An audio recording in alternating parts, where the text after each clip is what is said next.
Você está prestes a descobrir um dos episódios mais misteriosos, sombrios e impactantes, envolvendo uma das figuras mais poderosas da indústria da música. Uma história que começa com confiança, prestígio e milhões em jogo, mas que desmorona completamente no momento em que um único áudio secreto é ouvido.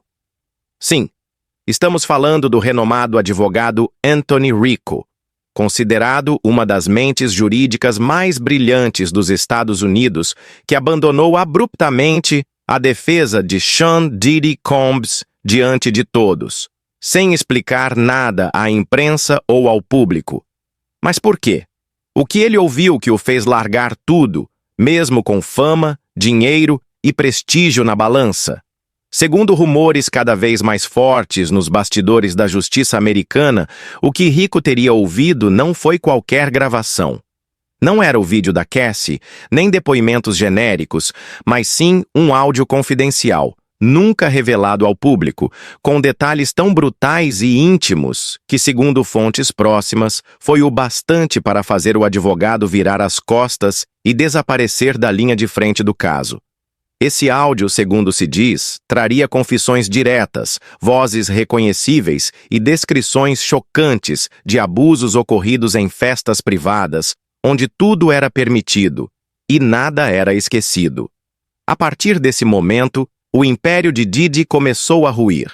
Investigações se intensificaram, denúncias explodiram e mais de 60 mulheres passaram a relatar histórias semelhantes: drogas, chantagens, agressões, contratos de silêncio e muita dor. O silêncio de Rico foi lido por muitos como um sinal claro. Algo muito podre estava para ser revelado, e hoje nós vamos expor tudo. Então, antes de seguir, já deixa o like e se inscreve no canal. Isso é mais importante do que parece. O YouTube só entrega vídeos como esse para mais pessoas quando vê engajamento real. Se você acredita que verdades assim precisam vir à tona, ajudar é simples. E se puder ir além, clique no botão de Super Thanks e apoie nosso trabalho com qualquer valor. Mas se não puder, sem problema, comenta aqui embaixo o que mais te surpreendeu nessa história toda. Queremos muito ouvir sua opinião. E não sai do vídeo antes do final, porque a última revelação vai te deixar completamente impactado. O que Anthony Rico ouviu naquele áudio pode mudar tudo o que você pensa sobre Diddy. E talvez sobre toda a elite do entretenimento. A saída de Anthony Rico, da equipe de defesa de Sean Diddy Combs em 2025, não foi apenas uma notícia que movimentou os bastidores do mundo jurídico, mas sim um gesto silencioso que abalou as estruturas de um império que, até então, parecia inabalável. Rico, um dos advogados mais respeitados e temidos do sistema judicial norte-americano, não era alguém facilmente impressionável. Com uma carreira construída em cima de julgamentos históricos, enfrentando desde redes de terrorismo internacional até criminosos condenados à pena de morte, ele havia provado repetidas vezes sua capacidade de atuar sob pressão, resistir a ataques midiáticos e manter o foco mesmo em cenários extremamente adversos. Seu nome carregava prestígio e confiança entre juízes, promotores e outros advogados, sendo frequentemente chamado para atuar em causas de alta complexidade e repercussão. Quando foi anunciado como peça central da defesa de Diddy, muitos enxergaram ali um movimento certeiro do artista, que havia sido preso em setembro de 2024 sob uma avalanche de acusações graves envolvendo abuso, tráfico e manipulação. Desde o início, a presença de Rico na equipe trouxe uma sensação de solidez.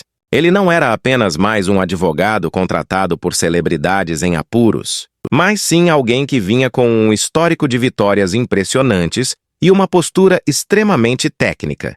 Era discreto. Raramente falava com a imprensa e preferia trabalhar nos bastidores, longe dos holofotes.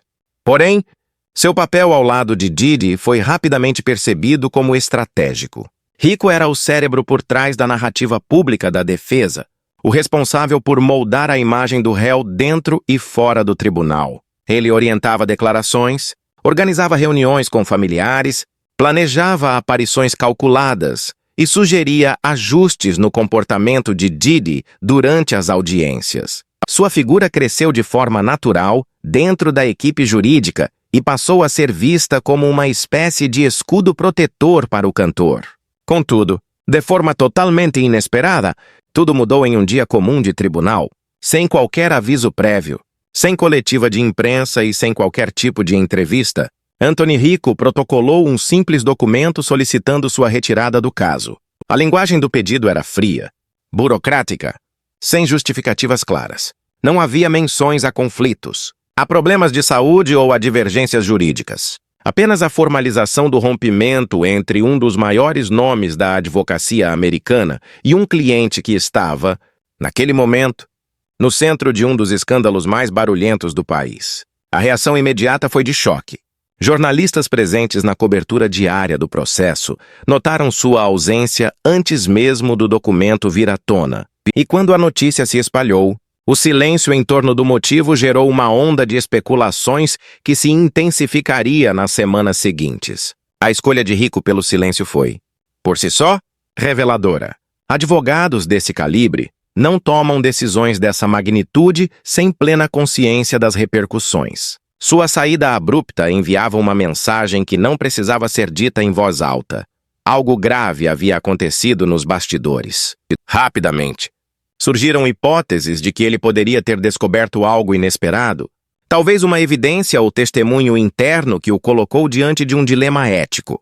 Também houve quem sugerisse que a gravação de um áudio, circulando em sigilo entre poucos membros da equipe de defesa, teria sido a gota d'água.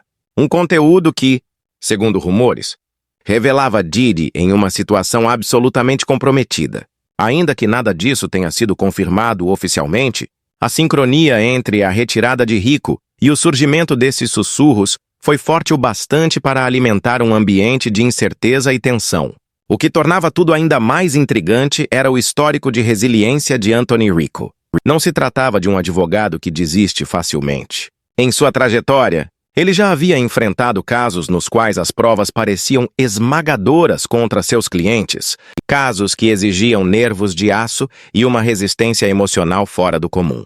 O fato de ele ter lidado com figuras envolvidas em crimes contra o Estado, contra a humanidade e ainda assim seguido com a defesa, mostrava que não era qualquer acusação que o faria recuar. Mas com Didi, ele recuou. E recuou de forma tão radical que não apenas abandonou a causa, mas também evitou qualquer novo contato com a mídia ou com integrantes da equipe que antes considerava aliados. Esse desaparecimento de cena levantou ainda mais dúvidas. Não era apenas um rompimento profissional, era uma espécie de exílio autoimposto. Rico não apareceu mais em nenhum caso novo, não participou de debates jurídicos, não concedeu entrevistas a revistas especializadas. Ele desapareceu, como se sua saída do caso tivesse revelado algo pessoal e profundo demais para ser simplesmente deixado para trás. Alguns colegas especularam que ele poderia ter reconhecido uma voz no suposto áudio, talvez até de alguém que já havia defendido no passado. Outros sugeriram que ele percebeu estar sendo usado em uma estratégia de manipulação midiática, onde a verdade já havia sido deixada de lado em prol de um roteiro fabricado para tentar manter a imagem de Didi intacta diante da opinião pública. A desistência de Anthony Rico também revelou muito sobre os bastidores da elite jurídica americana. Advogados desse nível raramente atuam sozinhos. Eles são assessorados por equipes, consultores, investigadores e assistentes legais. O ambiente em que se movem é altamente competitivo e politizado. O fato de Rico ter decidido sair sem expor publicamente seus motivos também pode ter sido uma forma de preservar sua reputação e evitar um confronto que poderia se arrastar por meses. Ao não revelar os motivos, ele evitou possíveis processos por quebra de sigilo profissional ou represálias institucionais, ao mesmo tempo em que deixou implícito que sua decisão não foi leviana. Era como se dissesse ao mundo: se estou saindo, é porque vi algo que me impede de continuar, mesmo que não possa contar o que é. A ausência de um pronunciamento também fez com que a narrativa fosse construída por quem ficou. O público, os analistas jurídicos, os jornalistas e os próprios acusadores começaram a especular com base no que se sabia e, mais importante, no que se supunha.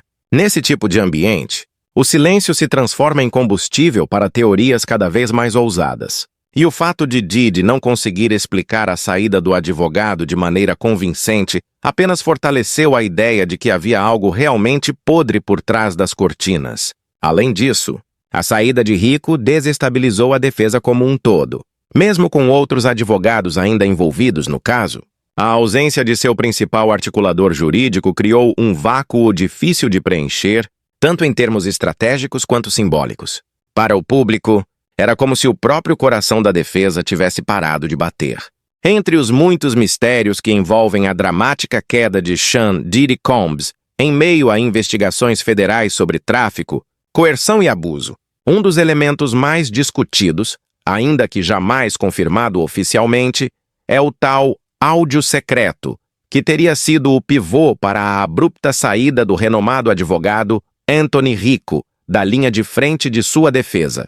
A existência desse suposto material sonoro, que nunca veio a público, é envolta em um manto denso de especulações, medo e silêncio.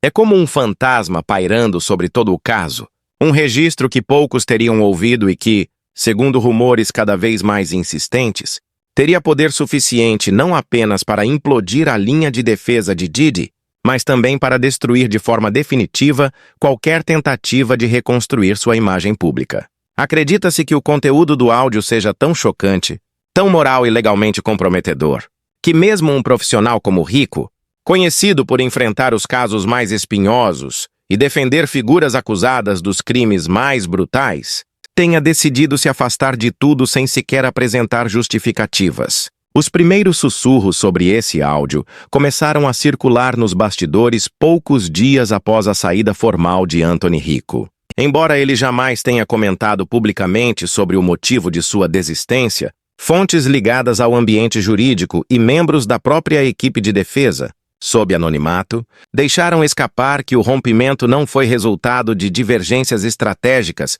nem de desgaste pessoal. Segundo essas fontes, algo foi apresentado a Rico em uma reunião reservada, realizada em um escritório afastado dos holofotes, longe das câmeras e da pressão midiática. Ali, diante de um grupo seleto que incluía investigadores particulares, consultores jurídicos e um dos representantes de Diddy, o advogado teria sido exposto a um arquivo de áudio guardado a 7 chaves. O conteúdo exato desse material continua sendo uma incógnita, mas muitos garantem que ele revelou mais do que qualquer depoimento oficial já havia apresentado. Não se tratava de uma mera fofoca ou de uma acusação indireta.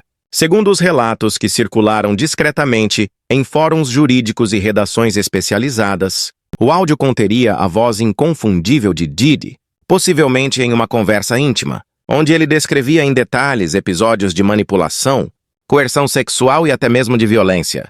Outros dizem que, na gravação, ele não apenas admite sua participação direta em práticas criminosas, como menciona o envolvimento de terceiros influentes, incluindo membros da indústria musical, figuras políticas e até celebridades que supostamente teriam presenciado, encoberto ou se beneficiado de suas ações. Há ainda quem afirme que o tom da conversa não era de arrependimento ou reflexão, mas sim de arrogância, como se estivesse confessando suas ações com certo orgulho, zombando da impunidade que acreditava possuir.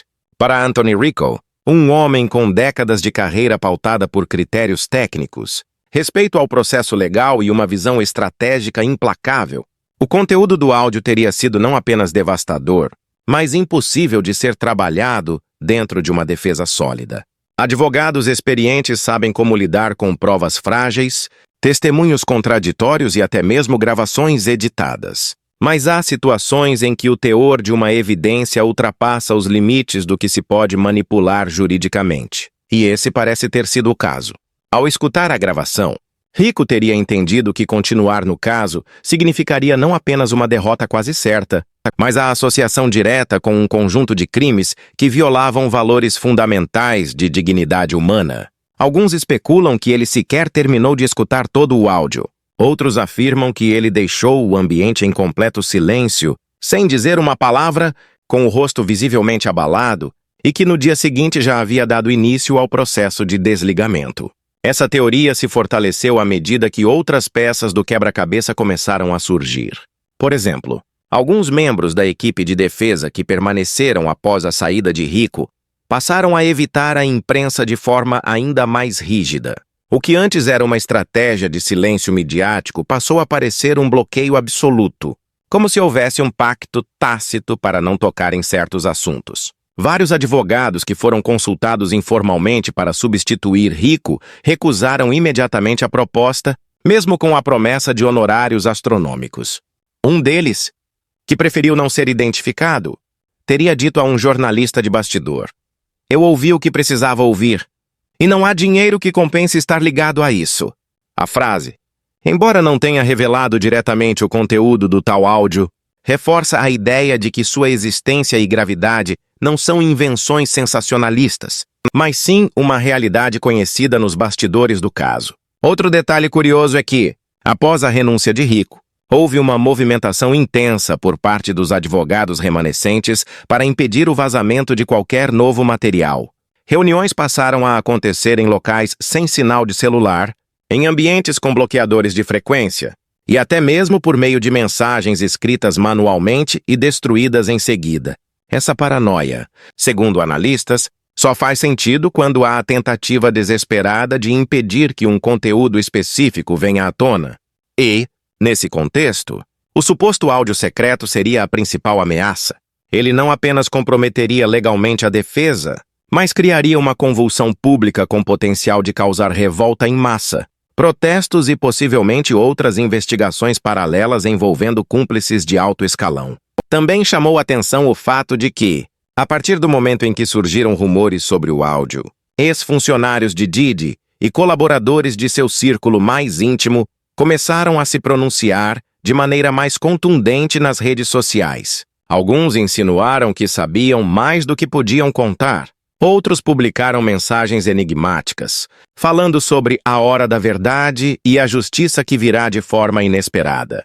Embora nenhum deles tenha mencionado diretamente o tal áudio, o timing dessas manifestações foi interpretado por muitos como uma resposta indireta àquilo que teria sido revelado nos bastidores. O que se sabe, até agora, é que essa gravação teria sido ouvida por um grupo muito restrito de pessoas. Entre elas, possivelmente, o próprio Anthony Rico, o prestigiado advogado que decidiu abandonar subitamente a defesa de Diddy sem dar qualquer explicação pública.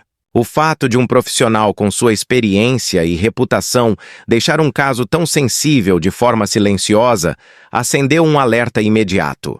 Rico já havia lidado com casos de alto perfil, figuras controversas e provas complexas. Mas tudo indica que o conteúdo dessa gravação ultrapassava os limites do aceitável. Não apenas do ponto de vista legal, mas também ético e humano. O material, dizem alguns, teria sido apresentado a ele em uma reunião fechada, com acesso extremamente controlado, como um último recurso da equipe jurídica para avaliar até onde ir na estratégia de defesa. O resultado foi o completo abandono da causa por parte de um dos nomes mais confiáveis do direito criminal nos Estados Unidos. Ao contrário do vídeo de Cassie, que mostra uma vítima direta em situação de vulnerabilidade e é, por si só, impactante, essa nova gravação não seria um registro visual, mas sim um arquivo de áudio, um tipo de prova que, embora menos gráfica, muitas vezes carrega uma carga emocional e legal ainda mais intensa, especialmente quando envolve a voz do próprio acusado descrevendo, com riqueza de detalhes, ações inaceitáveis. O que teria sido dito nessa gravação continua sendo objeto de intensa especulação.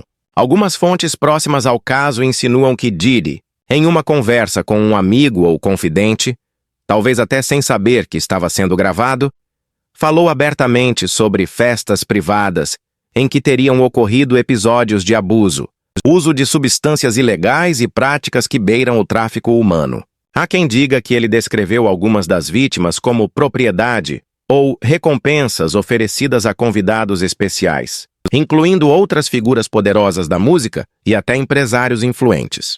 Esse tipo de linguagem, desumanizante e carregada de arrogância, teria deixado os ouvintes da gravação chocados. A brutalidade das palavras, combinada com o tom despreocupado da conversa, teria dado à gravação uma característica especialmente perturbadora. Não se tratava de um depoimento formal, nem de uma tentativa de defesa, Era a fala de alguém que se sentia intocável, certo de que jamais seria confrontado por aquilo que dizia. E esse detalhe é talvez o mais assustador: a frieza. A ausência de qualquer traço de arrependimento ou constrangimento teria transformado a gravação em um retrato cru de uma mente mergulhada no poder absoluto, onde as fronteiras entre certo e errado parecem ter sido apagadas há muito tempo. A comparação entre essa gravação e outras provas já conhecidas é inevitável. O vídeo de Cassie, por mais terrível que seja, envolve uma vítima específica, uma situação pontual, ainda que gravíssima, e permite ao réu argumentar sobre contexto, edição, consentimento ou intenção. Já um áudio com confissões diretas, sem filtro, sem tentativa de defesa e com uma linguagem que remete à posse e dominação, retira do advogado praticamente toda a margem de manobra. Não há como reinterpretar algo assim. E se, como se acredita, o áudio inclui menções a nomes de terceiros, datas e eventos específicos, ele se torna não apenas uma prova condenatória, mas também uma porta de entrada para uma investigação muito mais ampla e profunda, que poderia derrubar uma rede inteira de cumplicidade, encobrimento e crimes sistemáticos. Outro aspecto que torna essa gravação potencialmente mais grave do que qualquer prova anterior é sua autenticidade. Por se tratar de uma conversa aparentemente informal, gravada em um contexto onde Didi não sabia estar sendo monitorado, o áudio não teria o risco de ser considerado ensaio ou manipulado para fins de defesa ou acusação. A espontaneidade, nesse caso, é a arma mais poderosa. Para promotores, uma confissão feita em um momento de descuido tem mais peso do que qualquer testemunho sob juramento. Isso porque revela não apenas o conteúdo do que é dito, mas a verdadeira percepção do acusado sobre seus próprios atos, sem máscaras, sem filtros, sem receio de consequências. E é exatamente essa espontaneidade que transforma o áudio em algo tão temido. Nos bastidores, muitos acreditam que o áudio está sendo mantido em sigilo justamente porque seu conteúdo é explosivo demais para ser revelado publicamente, sem antes garantir que o caso esteja juridicamente blindado. Um vazamento descontrolado poderia não apenas prejudicar as vítimas, expondo detalhes cruéis de suas experiências, mas também alertar outros possíveis envolvidos, que teriam tempo de apagar rastros ou preparar defesas preventivas. Por isso, há um clima de tensão entre os investigadores. A qualquer momento, o áudio pode se tornar peça central no processo. E, quando isso acontecer, a opinião pública pode ser confrontada com uma realidade ainda mais sombria do que imaginava. Não será apenas o colapso da imagem de um artista, mas talvez o desmoronamento de uma cultura de silêncio e impunidade que permeou a indústria do entretenimento por décadas. Mesmo sem a divulgação oficial da gravação, seu impacto já é perceptível. A maneira como antigos aliados de Didi têm se afastado de sua imagem, os cancelamentos de contratos, a remoção de conteúdo envolvendo seu nome em plataformas de streaming e redes sociais, tudo parece indicar que pessoas-chave no meio artístico e jurídico sabem, ou ao menos suspeitam, da existência e do teor desse material. O abandono de Anthony Rico, como já mencionado, é o indício mais forte. Não se trata de uma manobra comum. Quando advogados de seu calibre desistem de um caso desse porte, algo muito grave precisa ter acontecido. E, neste caso, tudo aponta para uma gravação que, mesmo oculta do público, já começou a destruir reputações de dentro para fora. Muitos analistas também apontam que, se o áudio incluir o nome de outras figuras públicas, como artistas, produtores ou até membros de alto escalão do setor empresarial, isso explicaria o silêncio quase total da grande mídia sobre o assunto. Os veículos tradicionais têm tratado o caso com cautela incomum, evitando manchetes sensacionalistas ou investigações mais profundas. Isso pode ser resultado de acordos comerciais, medo de processos ou mesmo ameaças veladas por parte de pessoas que desejam manter o caso abafado até onde for possível. Nesse sentido, a gravação se torna não apenas uma prova jurídica, mas uma espécie de bomba-relógio. Todos sabem que ela existe. Todos sabem que, em algum momento, ela virá à tona. E todos estão tentando se preparar para o impacto. A estratégia de defesa adotada por Sean Diddy Combs, em meio às graves acusações que enfrentou nos últimos tempos, começou a ser duramente criticada por um motivo que, para muitos observadores e especialistas, revela mais sobre a fragilidade do caso do que sobre sua força: o uso recorrente da questão racial como elemento central para desviar o foco das denúncias concretas. Desde os primeiros momentos em que surgiram os processos civis, acusações de abuso, tráfico, violência e coerção, os representantes de Diddy, inicialmente liderados por uma equipe jurídica experiente, começaram a construir uma narrativa pública que vinculava os ataques ao artista a um suposto preconceito sistêmico contra homens negros de sucesso. Em entrevistas, comunicados e insinuações feitas nos bastidores, houve uma tentativa clara de alinhar a figura de Diddy à de outros nomes icônicos da música e dos negócios afro-americanos que, ao longo da história, sofreram perseguição ou tentativas de destruição por parte de estruturas institucionais e racistas. Esse tipo de argumento, embora poderoso e carregado de história, começou a gerar incômodo em diferentes setores da sociedade, justamente porque era percebido como uma tentativa de escudo contra denúncias extremamente graves que nada tinham a ver com racismo institucional ou perseguição por ascensão social. O primeiro sinal de desgaste dessa estratégia foi notado nas redes sociais, onde muitos ativistas, jornalistas, advogados e fãs começaram a expressar desconforto com a forma como Diddy estava tentando se apropriar de uma dor coletiva legítima para proteger seus próprios interesses. Críticas vieram especialmente de mulheres negras, que apontaram o uso da narrativa racial como uma forma de invisibilizar as vítimas e silenciar denúncias que vinham de dentro da própria comunidade afrodescendente. Para essas vozes críticas, Diddy estava instrumentalizando o discurso antirracista não para combater a opressão, mas para ocultar abusos cometidos em nome do poder e da impunidade. A tentativa de se colocar como alvo de uma caça às bruxas racista também foi fortemente criticada por estudiosos da mídia e do direito.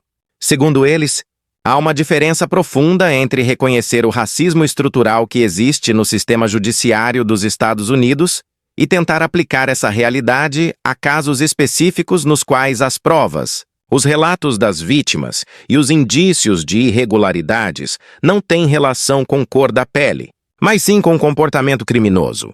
Para esses analistas, a estratégia da equipe de Diddy arriscava enfraquecer as verdadeiras lutas contra o racismo ao associar causas legítimas a um caso com evidências perturbadoras e sérias. Além disso, o uso do argumento racial foi interpretado como um recurso desesperado, adotado não pela sua validade, mas pela falta de outras defesas mais substanciais ou verossímeis. Outro ponto que gerou revolta foi o silêncio ou o desprezo com que a defesa de Diddy tratou as vítimas, especialmente Cassie Ventura, cuja coragem em relatar anos de abusos foi decisiva para abrir uma cadeia de acusações subsequentes. Em vez de responder com empatia, investigação ou contraprovas consistentes, os advogados e representantes de Diddy preferiram sugerir que tudo fazia parte de uma conspiração maior, onde um homem negro de sucesso estaria sendo atacado apenas por ter alcançado um lugar de destaque.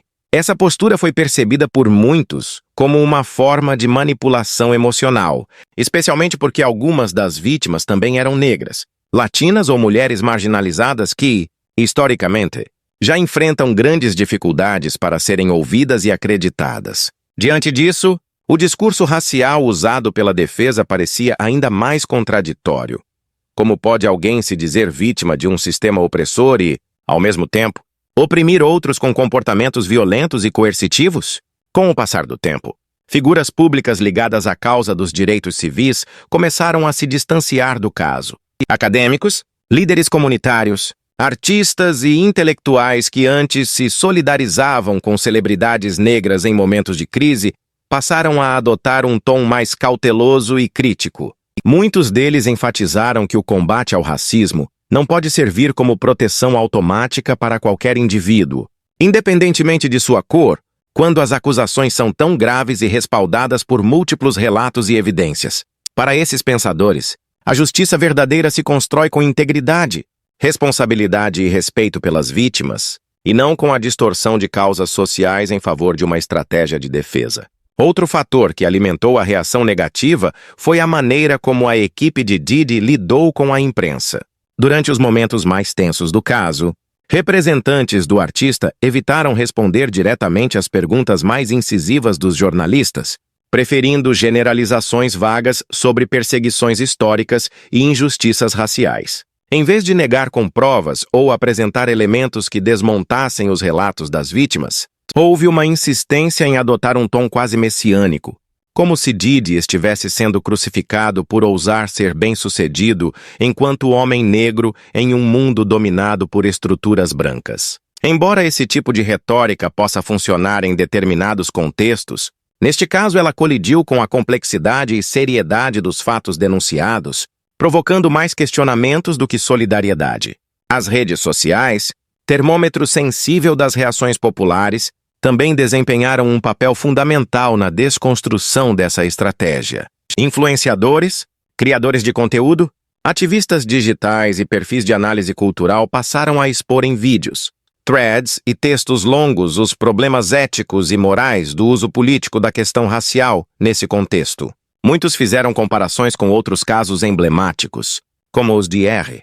Kelly e Bill Cosby, e destacaram como, em determinados momentos, o argumento do racismo estrutural foi usado de forma manipuladora para desviar o foco das vítimas. O recado era claro: lutar contra o racismo é fundamental, mas não se pode permitir que essa luta seja usada para justificar ou encobrir crimes. Ao mesmo tempo, ex-colaboradores e pessoas que conviveram com Diddy durante anos começaram a relatar comportamentos que enfraqueciam ainda mais sua tentativa de se colocar como alvo de perseguição racial. Muitos desses relatos descreviam um ambiente tóxico, de abuso de poder, silenciamento e exploração. Elementos que se repetiam em diferentes depoimentos e que, de forma assustadora, traçavam um padrão.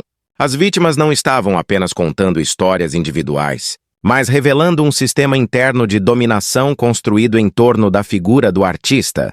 E quanto mais esse padrão se tornava visível, mais frágil se tornava a ideia de que tudo aquilo era apenas uma reação racista ao seu sucesso.